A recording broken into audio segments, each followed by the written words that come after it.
So what's up mga kagala, magandang umaga. Andito tayo ngayon sa may C5. Nagkaroon kasi ng traffic dito at napahinto din ako dahil may nagkasagyan dito na kapwa natin mga rider kagala. Bali ito nasaan to? C5 galing ng Katipunan. Yan ito, galing to ng Katipunan. Tapos ito papunta ito paakyat ng ng tulay ng ng GR Araneta papuntang Cubao, papunta palabas dito ng Commonwealth. Masalong C5 na po ito mga kagala. Tapos dito sa ilalim papunta ng papunta ka ng Marikina pagka kumanan ka dito sa may tulay. So ang nangyari kasi dito mga kagala is nagkaroon ng sagihan ng kapwa natin rider dito. Doon kasi sa unahan merong ginagawang daan dyan na mali kasi yung pagkakalagay ng nila ng dapat nilagyan muna ng wala man ng sign na na detour road under construction, walang ganon. Siguro sa kabilisan ng takbo nung naunang isang rider biglang bumreno, tapos yung kasunod bumangga ata dito sa may sa likuran nila. So ito ita-traffic muna natin sila dito para hindi pumara dito sa gilid kasi halos lahat gustong gumilid. Sa unahan may ginagawang daan kaya wala rin madadaanan yung mga motorista dito kagala.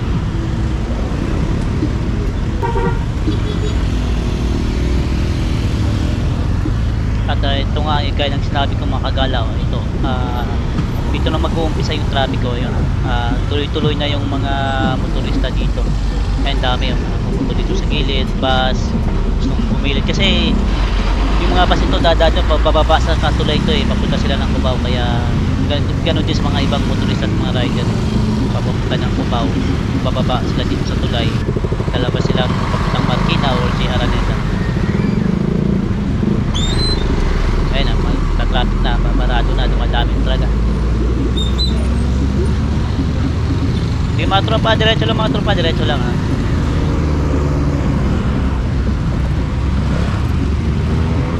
Okay, at ito ng mga kagala, nakikita ko na meron dumating na mobile dito. At gigilid muna tayo at alamin natin yung tunay na nangyari.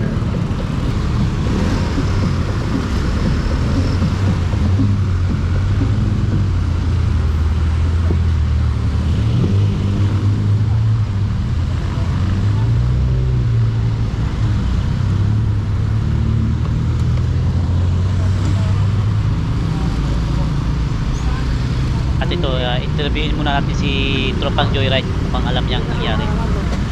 Ay, nagkasagyan siya? Kasagyan? Wala dyan ako kasi oo. Alanganin, oo. parang nalangarin dyan, napansin.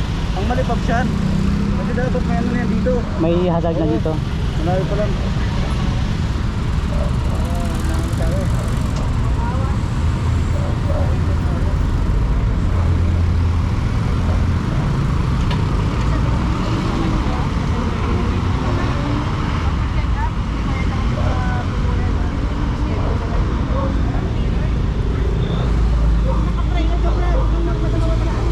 At ito pala mga kagala, ayon sa nakita ko dito wala namang masyadong nasaktan dito. Iwan ko lang dito sa asawa nung naka-orange na to, yung parang disbatang asawa nito sa gilid. So parang okay ba naman sila, parang nagkaayos na ata sila wala naman masyadong nasaktan. Siguro gas-gas na ng konti sa mga motor ng mga to. Yun na, parang nagkaayos na ata sila, wala masyadong nasaktan.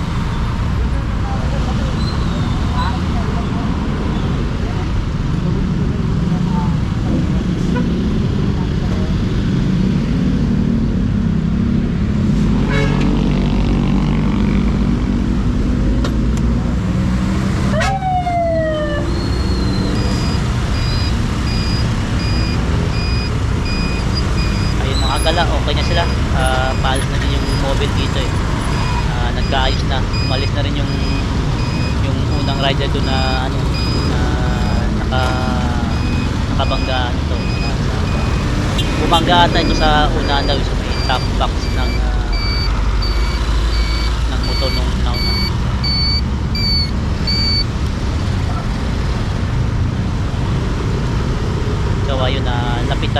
kagala, interviewin natin siya kung interviewin natin yung sa site naman ito kung ano yung nangyari talaga. Okay, ito lapitan na natin. Alanganin kasi ito eh, no? Wala nga ako.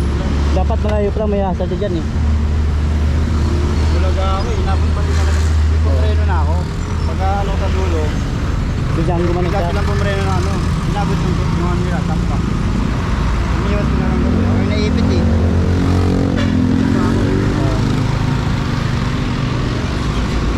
Stop, ingat lang. Yun na mga kagala, narinig yun na yung nangyari. Ito kasi alanganin ito yung gilid niya.